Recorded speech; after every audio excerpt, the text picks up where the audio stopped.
Hey guys, welcome back to my YouTube channel. I'm kidding. And take two. Yeah, I'm kidding. This is not my YouTube channel, the much awaited in there like swimwear with Candice Murisele. No, it isn't it. But if even something even better, I've partnered up with an amazing hair care brand, all things natural. Native Child. If you haven't heard about it, you're hearing about it today for the very first time. If you don't know the name, you'll probably find it here in the comments, in the caption, in the something, in the segment. You know, we give you all the information that you need. But of course, we are looking into the world of protective hairstyles. And if you haven't heard about protective hairstyles, it's something like this. And we're looking at how to protect a protective hairstyle. So technically, if your bodyguard were to have a bouncer, that's what we're gonna be doing right here. So my character on Generations The Legacy currently has this hairstyle right here. Her character's name is Lerato. So Lerato only di braids, twist, Afro twist, Mali twist, however you're more affiliated with the hairstyle. This is what the hairstyle is all about. But many people say, like when they see me, they're like, oh my gosh, Candice, we love your dreads. So the first thing I have to ask is, do you think I'm Candice or Winter? Let's for starters, let's go there first. And thereafter, once we figured out exactly which Murisele sister I am, then I have to kind of break their heart and tell them that they're not dreads, but rather Mali twist, which makes it even easier because it's hair that you can take out, but put in. But in the process, as if you were driving a car, you need to make sure that it's fuel efficient and serviced. Just like your edges, just like your scalp, just like really everything to do with your hair. So how do we make sure that this hair is protected? Especially when it comes to if you're a character on any television show series, it's something called continuity. So your hair needs to be at its very best version of itself at all times, which means that a lot of meticulous care needs to go into what we do, like the scalp. So one product that I really love, like I said, I'm not an expert at what I do. I'm not a queen of hair care, but maybe I will be very soon. But one thing is that I'm also learning in the process. So a product that I love so very much, I grew up hating it, but it's turned out to be the love of my life. You know about it, I said Brooklux, but something extremely close to it, castor oil. So Native Child has gone into, and I've actually put it on my Instagram as well. So you're definitely not new on my social. If you're on my social media, you're not new to me talking about how much I love this castor oil. So two things I love about this castor oil is one, it increases blood circulation. So the same way it circulates this system right here when you decide to consume it, it does the very same to your scalp. Hence, it increases in its growth. It increases, and not the growth that we hate. We know as ladies, Chomi, can I do growth? Oh, growth edge, homie. But this is a different kind of growth.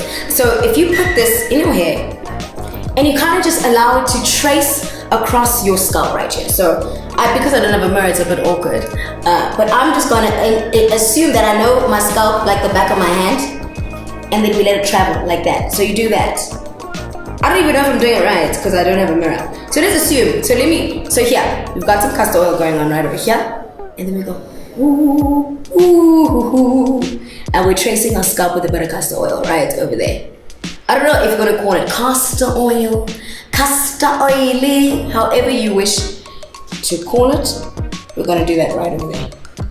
I think we're gonna get me a mirror. Magically, mirror appears in 5, 4, 3, 2. Ah, there's a mirror right over there. See, that's what happens when you on set with people that knows. So right over there, if you can just bring it over this way, just tilt it down. There we go. So I'm gonna do that. So we're gonna put some castor oil over there. Can we trace it across my scalp over there? And then trace down and smear it down like you're smearing some butter on a piece of toast. I don't know if I just related the scalp to toast, but we're just gonna paint the picture that clearly for you. So this always helps so very much. So I've mentioned the fact that it allows blood circulation, increases blood circulation, which helps with the growth of the hair. But another thing is that it's antifungal and antibacterial. Hence, it works so lovely inside your body, but very similarly on your scalp and your edges as well. I've spoken about it on my social media as well. That is incredible for my edges. And more so when you have braids, you know, when you're at the salon and they're braiding your hair and you can just feel that they've gotten your edges and you have that stubborn tear in your right eye. This will always assist in helping your hair grow. I'm just gonna apply a little bit here. So what I do, I make sure I do this about 3 times a week. So before I sleep, I just put on a little bit of castor oil, and then I put on my native child hair bonnet, my cute little silky hair bonnet. So I just put that over there. I'm gonna put a little bit more. I know I said I normally do that at night, but for the purpose of this activity, I'm gonna do a little more now. So, I think my top might be falling. That would be a bit awkward. So I'm gonna put a little bit more over there. And it also makes laying down the edges a bit easier, because nothing worse than trying to lay down edges that are stubborn. I remember growing up and my sister would call them the jelly tot. So like when your hair, the texture of your hair just seems very stubborn and coarse, then this always assisted a very beautiful way. I think I just messed down on the top over here. But you guys get the gist of it. I'm not going to show you my entire head and just putting castor oil on every corner of my head, but it's very important that your hair doesn't flake as well. So if you also feel like if you're so if you're like styling your hair and you're like trying to flip it over real cute and you can see it getting dry and crusty and ashy, we're all guilty of it. It's very important that we take care of this, because if we do that and we ensure and maintain that level of security in terms of really getting your hair moisturized, then it will allow for it to grow. That's why sometimes when ladies unbraid their hair starts to fall out, or their hair feels extremely dry, or it feels extremely coarse. And it's very, very important that you moisturize it. I also learned something very interesting. Working with the Native Child team has opened my eyes in incredible ways, because most of us have grown up assuming that water dries your hair, because this happens.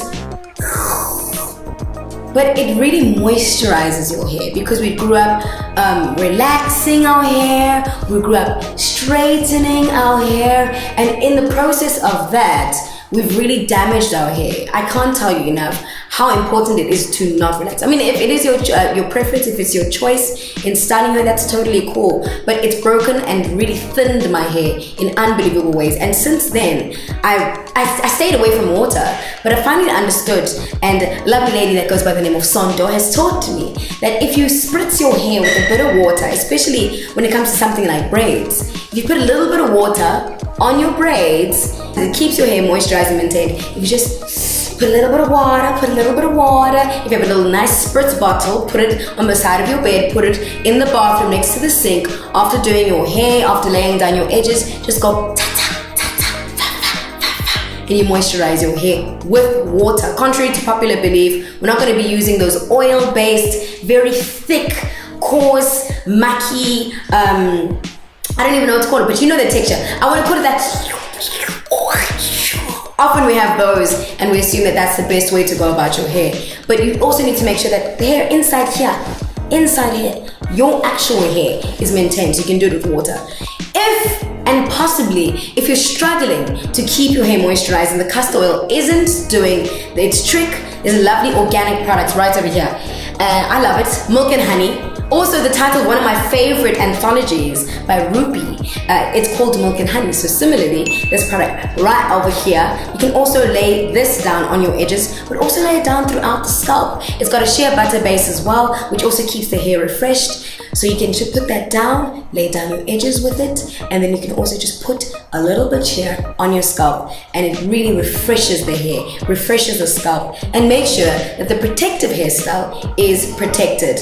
I do also advise you that if you are going to do braids, do not keep them for any longer than 4 to 6 weeks. I know we love it. I know when the hair ages, it tends to look a little bit bohemian. We feel like I'm an island girl. I feel like they got dreads, but it does break the hair and it dries it out completely. So make sure that you're very meticulous about how you maintain it within the process, but also ensure that you don't leave it too long.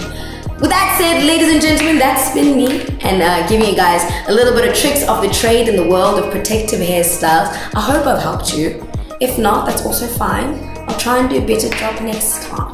But shout out to you guys that continue supporting Native Child and support me, Candice Mudisele. Love and light, happiness always, always and always.